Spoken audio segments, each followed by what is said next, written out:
Hey,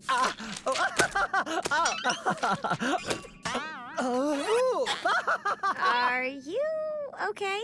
I am always perfectly satisfactory. But if you must know, I've broken my funny bone. What? You are forbidden to breathe a word of this. No monster must know I even possess such a thing.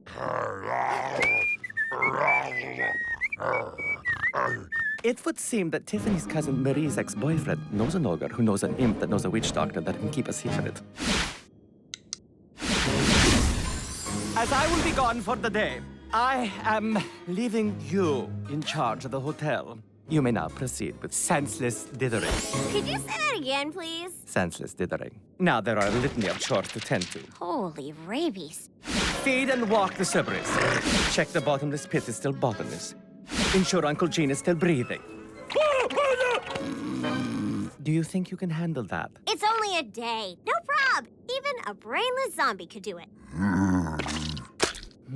I suppose you are right. Too late. You already said me. How much damage could even you do in a day? Don't answer that. Now, get back to work! Things had better be in order when I return. Of course! Starting now. For more like this, tune into Disney Channel. Meanwhile, click or tap to subscribe.